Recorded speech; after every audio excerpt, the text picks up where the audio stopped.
Good evening. I'd like to call the Bonita Springs Fire Control and Rescue District meeting for August 11th, 2014 to order. Please stand for an invocation and the Pledge of Allegiance.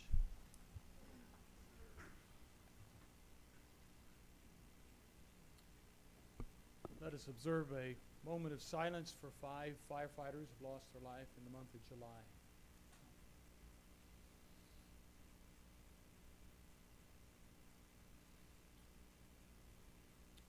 Dear God, we come to you this day, and we give you thanks for life that we enjoy. And Lord, as we reflect on those that have lost loved ones, the firefighters that have given their lives, we pray that you might be with those families, that you will give them strength and comfort.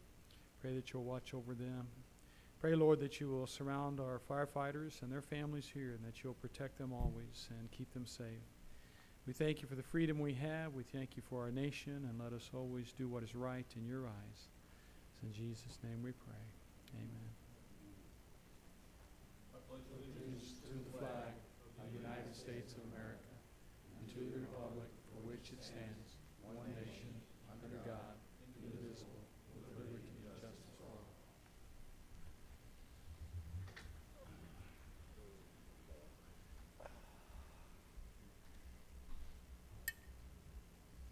First order of business, it is administrative. We need an approval of the regular board minutes from July 14th, 2014. Move we approve the minutes. Second. Discussion? All in favor? Aye. Need acknowledgement of budget workshop notes from July 8th, 2014. I'll make a motion to approve the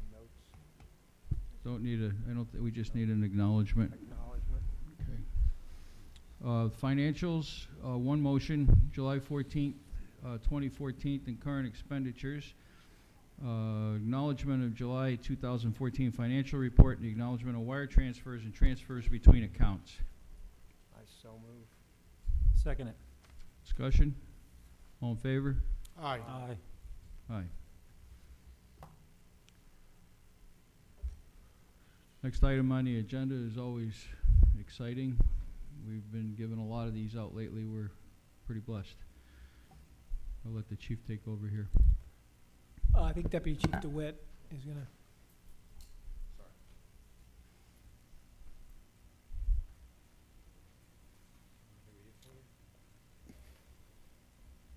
Good evening. As you see on the agenda, we got 2 Phoenix Awards tonight. For those of you that haven't been here during our Phoenix Awards, I'm going to explain it just a little bit, and we are going to deviate a little bit from the agenda if you do have one.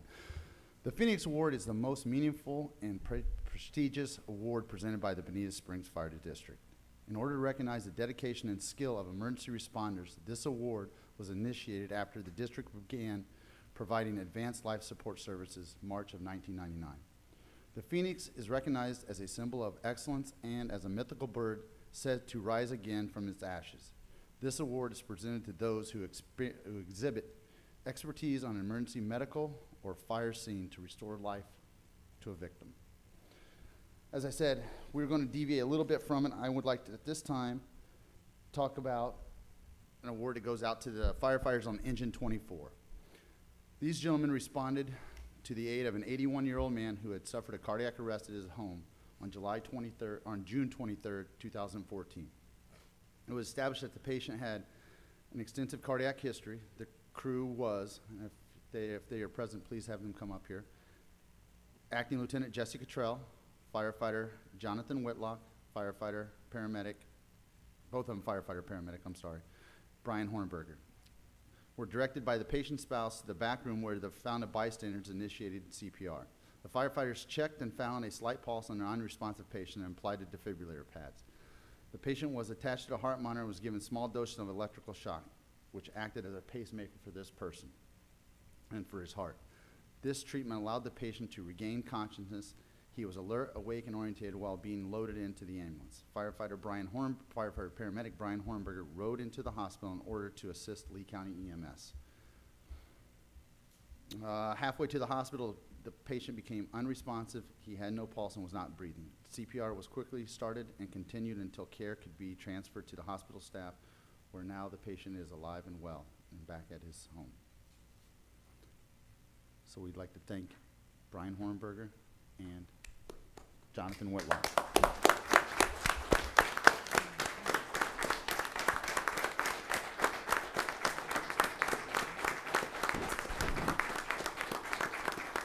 Hello, guys.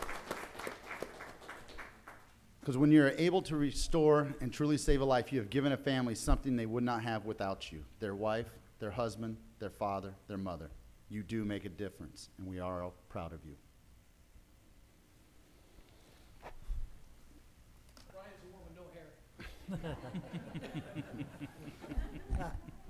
For the second award, I'd like to call up Lieutenant Richard Scott. I'm going to have Richard Scott present this award on my behalf for this one.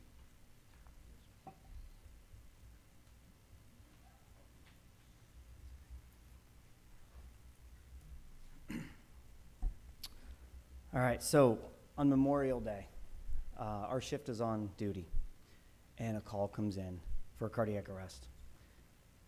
About half of our department is over at the services at the Bandshell Park. So we're moving throughout the district to cover the rest of the district as we do when there's a function. So this call comes in, and Rescue 21 with Lieutenant Brewer, and a good friend of mine, and firefighter Tom Harrison respond to the call. And we follow up, we listen to the call, I talked to them afterwards, and they gave us news on a very good outcome from this call.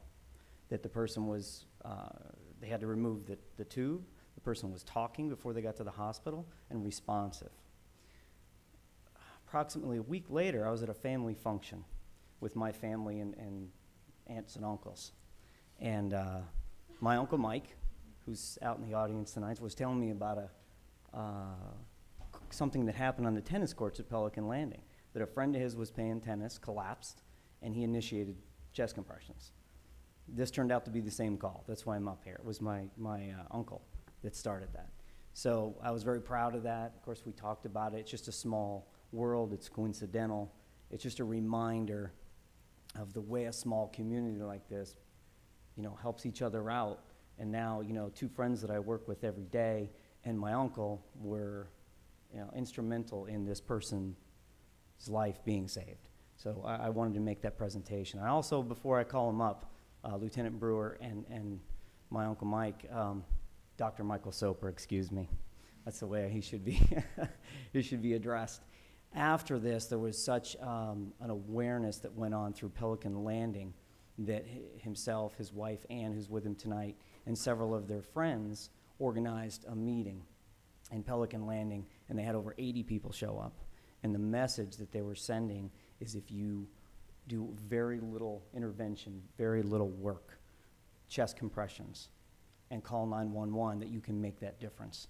That 5 minutes that we take to get there, that can make a huge difference in someone's life. So again, that was the message they sent. I think it was very well received. I happened to be at that meeting in Pelican Landing. There was more questions and interest that night than we had time to answer. So it turned out to be very positive. I just wanted to give him some recognition for that. And back to Lieutenant Brewer, who actually ran the call, and Tom Harrison. They showed up on scene. Chest compressions were being done by my uncle, Dr. Michael Soper. They initiated excellent care, of course, with medications. They shocked the individual twice. And I heard the story from the person it happened to, of course, my family members and my friends. But by the time they got to the hospital, this person was trying to take the intubation tube out and speaking. So he had a full recovery. I met the individual, and it was just a great positive outcome in our community. So again, thank you very much. Dave, Lieutenant Brewer, and Uncle Mike there, Dr. Michael Soper, could you come up to the front, please?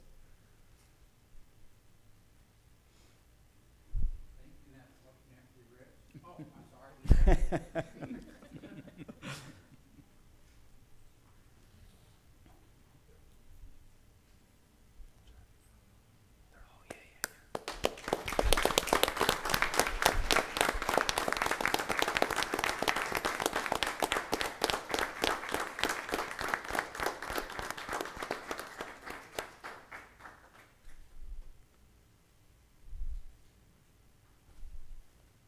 By the way, this is Lieutenant Brewer's 4th Phoenix, and Tom Harrison, who couldn't be here tonight, this would be his 3rd. Thank you.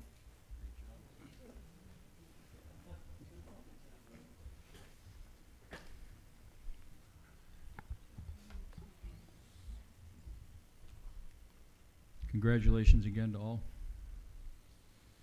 Next item on the agenda is annual service pins. We've got a few of them this evening. Yes, sir, we do. I'm proud to announce that Public Education Specialist Natalie Hughes has completed her first year here with Bonita Springs Fire Control and Rescue District. If you want to go up front, Natalie, please. Next is our very own Deputy Chief Greg DeWitt, who has completed a quarter, 25 years of service for Deputy Chief Greg DeWitt. Firefighter Dave Brewer, who's completed, or actually, sorry, David, I didn't mean to demote you there. Lieutenant Dave Brewer, who's completed 20 years of service, and firefighter Ray Perez, who's completed 10 years of service. I'd like to thank you all for your service to the district, and appreciate your work, and we're proud to have you on board. Thank you.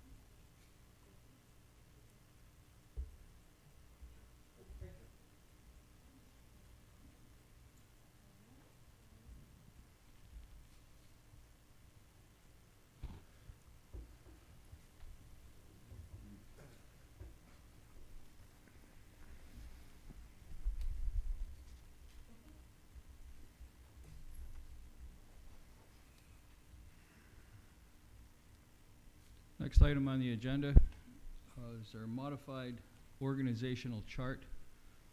Do we have any public input on that issue? I have no cards, but I'm going to ask if anybody had any public input on that. Seeing none. I need a motion to accept the modified organizational chart. I make a motion to accept the chart, the new chart. Question. Do we have a second? Second. Okay. Question. Acceptance of the chart, does that mean that in budget negotiations we accept the positions that are on the chart? Yes. That is the organizational structure chart. That doesn't have, take issue with the funding of those positions. That will be done in the budget workshop. So we'll have the positions, whether we fund them or not, is up to the commissioners. Yes, sir. So, That's correct. the organizational chart before this one, did it have the positions shown on it? Yes, I believe it did. So what was the purpose of the new one? It did not have the assistant chief position on there. That is a position that I have added to the organizational chart. The chart before that had the assistant chief's position on it.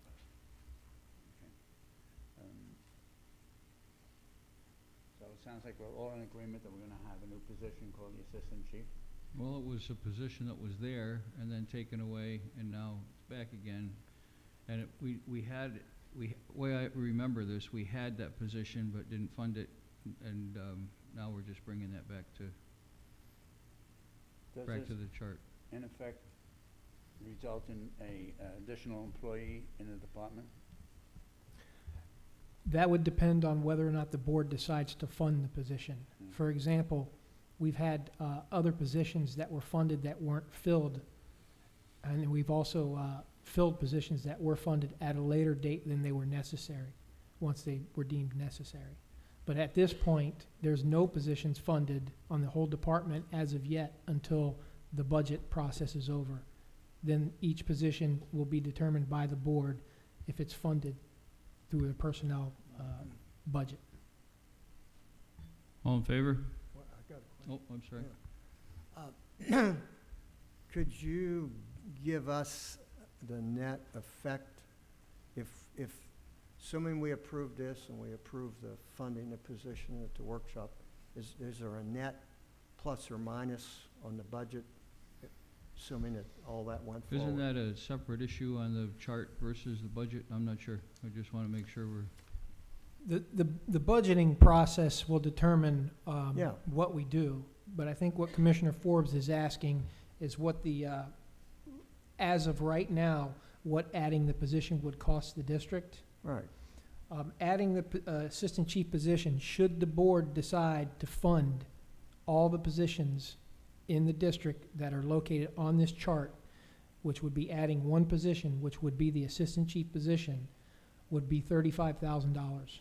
Right. And that is for the first year, due to all the other positions that move into the next level start at the very low end of the pay scale. And one last question. Assuming we approve this, we approve the budget workshop funding a position, will we at least be told that when we're gonna add somebody to the, that extra position, that, so to speak? Yes, sir. Okay.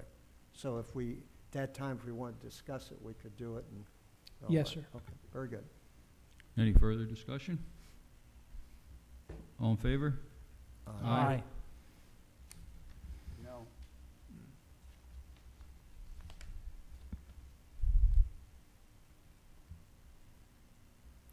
Next item is the Chapter 175 investment policy. Is there any public input on that? Hearing none.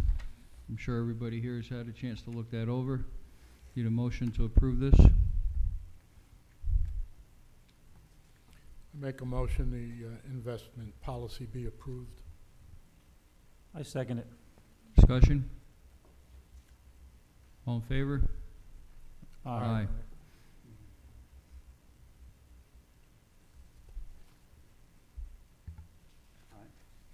Thank you. Next item, Trustee Robert Patterson has been reappointed to the General and Chapter 175 boards. I don't believe we need to have a motion on that, do we? Or we do? Okay. Yes. We need a motion to accept the reappointment of. I so move. Second. All in favor? Aye. Next item, appeal legislation. Yes, gentlemen, what this item is to the board to allow me to move ahead with investigating the changes in the appeals process for a COPCN. I believe we had a quote of about $40,000 for the board's approval to investigate the changing in the appeals process through the legislative process. I make a motion that we approve the allocation of the funds to the chief to make the legislative changes. I'll second that. All in favor? Aye. Aye.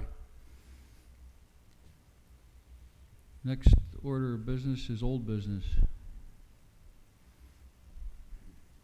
Do we have any old business? Just the land purchase, right? Is that It's the land purchase. Do we want to talk about that land purchase under old business? I was going to bring that up in my. Oh, okay. Well, that's why I wasn't sure if you were going to do it in your chief's report or no. Okay, let's leave it for your chief's report. New business. Well, we'll do the chief's report.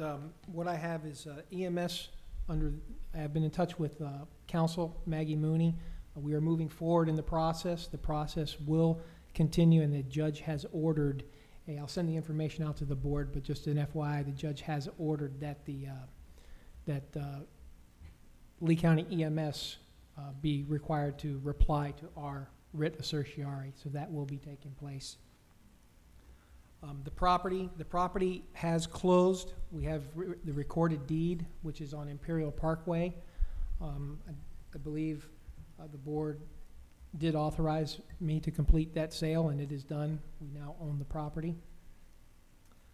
I wanted also to mention that it has been brought to my attention that with the processes of salaries for the administrative staff, next year, what I look to do is to do an evaluation of our positions in the staff, to do a salary survey that was requested.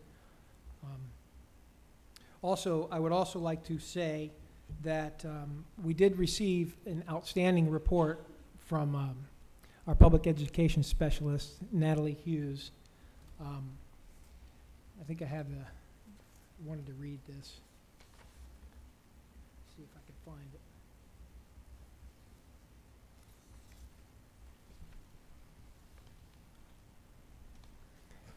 Apparently, Natalie's been a real big hit with a lot of people throughout who come in contact with her, and she's been doing a great job with the public. Said Deputy Chief Joe Murrah of Leesburg Fire Department, while I was at CERT training 2 weeks back, we got talking, and he loved what we were doing with our public education program. And since then, he has reached out for guidance on the SHARPS program and our fire extinguisher program, which he helped him with. Leesburg public education program was non-existent up until recently. So they were so impressed with our public education program and our website that they are using us and our public education model as the model that they want to emulate. So we've received multiple kudos, for lack of a better term, from our public education program, what Natalie has done with it. And I just wanted to give her additional congratulations. In the short year she's been here, she's certainly made an impact on this community. Good for you, Natalie. Nice job. I'd like to congratulate Natalie and thank her for the new report that we get, the board meeting snapshot of July ER and PR events. I was not well aware of each one of these things that you do, Natalie, not that you do, but that the department does. And I think this report will be circulated around and the community should know all of these things. I think that's a great addition. I thank you very much for it. My next item, I would like to bring to attention that I wrote this afternoon. There's been some emails that have been flying around, and I would just like to address them. Honorable Commission, it is my intention with the following information to address accusations levied at the administrative staff. I would like to assert that Deputy Chief Giuliano has been an unsolicited focus of Commissioner Fitzgerald's ongoing political feud. At my request and for the betterment of the organization, Deputy Chief Giuliano has remained silent on the issue. Moreover, approximately 6 months ago, I requested Deputy Chief Giuliano to place in writing the nature of the information that he discloses with Mrs. McLean. So I do have that letter here that I would like to read. Chief Daigle, in regards to information shared with the Banana Peel editor, Deborah McLean, Deborah McLean has asked me on numerous occasions, this was back in February, on numerous occasions about the operations of the fire district, policies, pensions, transport initiatives, employee contract information, as do many citizens. I have always answered her questions fully and honestly, as I do with all citizens I speak about with the district. All information given to her has been available as public record. Never have I been asked and never have I supplied any private information about any individual, political or otherwise. I've had these conversations with many other members of the public and have addressed them the same way, being forthright, complete, and factual information concerning the district operational issues only. He signed this document in February. Now, I just wanted to address some of the emails that have gone out with regards to the administration. These are from Commissioner Fitzgerald, and I believe he wanted us to address he's told me many times he wanted me to address these situations.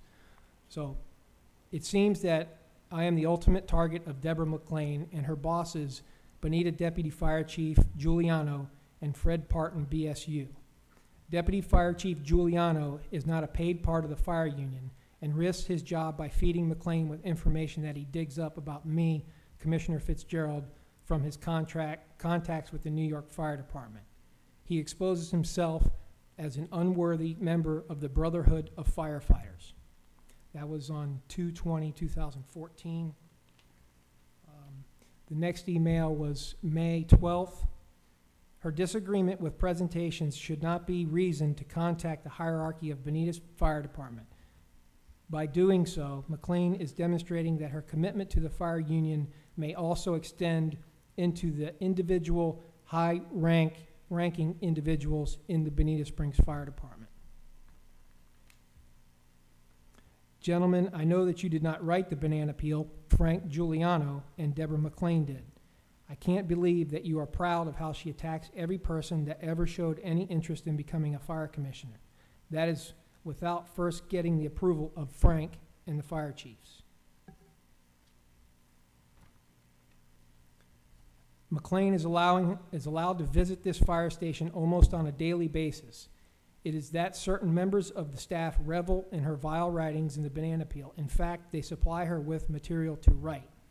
My trying to have the leadership of the Bonita Springs Fire Department realizing that allowing and encouraging her to have daily access to the upper-ranking officers of the fire department cannot be justified. It is a sign of the department's acceptance and involvement in a surreptitious, I don't know how to pronounce that word, relationship that potentially violates election commission laws and may involve criminal charges for violating state statutes regarding cyberstalking. These are extensive emails. I'm just speaking to the ones that mention the administration because that's my only issue. This one was August 11th. I think this was the last one today. I understand why we're reading this type of propaganda from a lady who is almost a daily visitor to Chief Giuliano at headquarters of this department. I have observed her developing an alliance with Chief Giuliano, the one-time president emeritus of the local fire union, for the purpose of generating this type of propaganda, much as a daisy chain, to influence or change opinions regarding pensions of firefighters. This alliance brings shame to each of them. I have expressed to Chief Daigle my professional discomfort with the excessive freedom of access and utilization of staff times given to her without any other reason for her seemingly unending presence. These are all long, but I'm just, like I said, addressing the ones that Commissioner Fitzgerald had mentioned the district. What I would like to say from the administrative standpoint, the administration offers citizens a friendly access to all levels of this organization. It is not uncommon for members of the staff to receive calls or have face-to-face meetings with news media, civic groups, community leaders, and citizens multiple times a week. Understanding that we have no control over what they opine verbally or in print. In fact, one of my goals was to create a comfortable, welcoming environment for all visitors, regardless of their political views regarding district matters. Therefore, I would like to take this opportunity to invite our citizens and reiterate that you are welcome here. And that's all that I have regarding this issue. If the board would like to have any discussion on it, that's the board's dilemma. I just wanted to present my position as the leader of this organization, as the chief, in regards to what's been said about this staff. Thank you. Any discussion?